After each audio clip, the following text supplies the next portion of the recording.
The FBI's Counterterrorism Division is planning to interview the 6 Democratic lawmakers who posted a video last week reminding members of the intelligence community and the U.S. military that they are allowed to, and in fact obligated to, refuse any illegal order. Here's a reaction from one of those 6 lawmakers, Michigan Senator Nicole Sganga. Last night, the Counterterrorism Division at the FBI sent a note to the members of Congress saying they are opening what appears to be an inquiry against the 6 of us.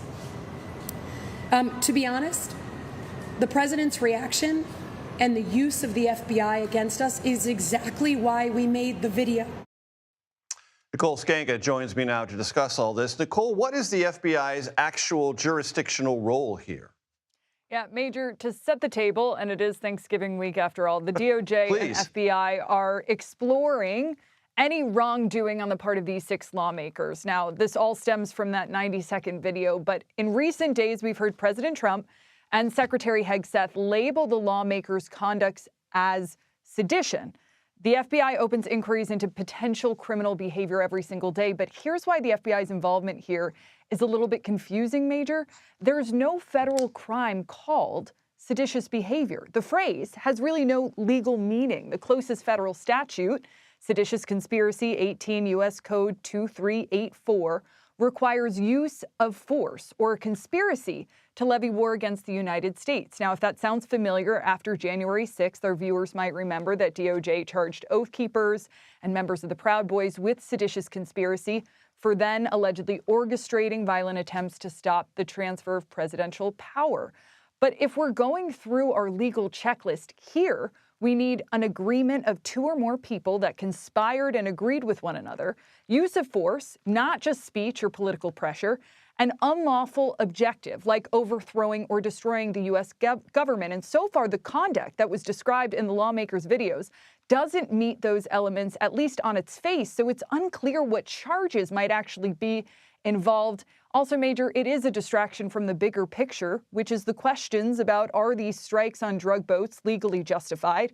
Is the U.S. legitimately in an armed conflict with drug traffickers? And is use of force here lawful, where there's perhaps no imminent threat to the United States, though some in the administration would argue there is that threat and would point you to drug deaths? And Nicole, with everything you just said, there's also a couple of things we should remind our audience about.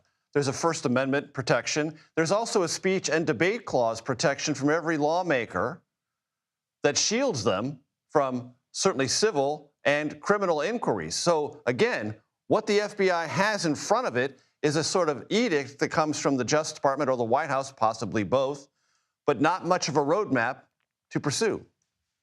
That's exactly right, Major. And the criticism, which has been a constant within the Department of Justice and especially under this administration, is that the administration is weaponizing the Department of Justice for its own political means. Now, in the meantime, we're hearing from all of these lawmakers that have contacted U.S. Capitol Police. They've filed complaints about, threats, concerns about their own personal safety and the safety of their offices, their staff. We've heard from the lawmakers who say their offices have received thousands of calls, emails. Pennsylvania Representative Chrissy Houlihan, who was one of these lawmakers, said 2 of her district offices have received bomb threats, and at least 2 of the lawmakers here, Jason Crow and Chris DeLuzio, have requested that U.S. Capitol Police investigate what they call intimidating, threatening, and concerning posts made by the president. Now, on Friday, we heard President Trump sort of backpedal in an interview on Fox News, denied he was threatening lawmakers, but he maintained that they had broken the law, and he continued to speak very loudly, accusing them of what he calls sedition, Major. Nicole Sganga, thank you so much.